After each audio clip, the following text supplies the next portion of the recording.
आज आपण बनवणार फणसाची भाजी। त्यासाठी आपण हे फणस घेतले आहे, त्याचे छान बारीक तुकडे करून घेतले आहे। पाण्यामध्ये थोडंसं पाणी आणि मीठ टाकून त्याला बॉईल करून घेतलं। लसूण आणि अद्रकची पेस्ट तयार करून घेतली आहे।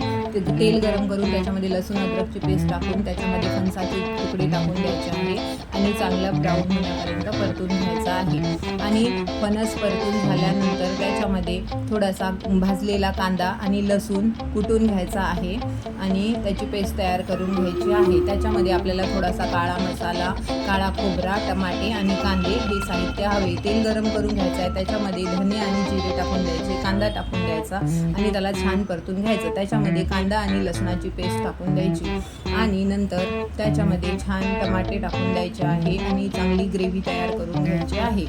त्याच्यामध्ये मग मीठ, हळद, लाल तिखट, धने जिरे पावडर, काळा मसाला हे सगळे आपले मसाले टाकून परतून घ्यायचं आहे आणि त्याच्यामध्ये फणसाच्या फोडी टाकून द्यायच्या आणि काळा खोबरा कुटलेला टाकून द्यायचा आणि आपण छानपैकी आपली फणसाची भाजी तयार।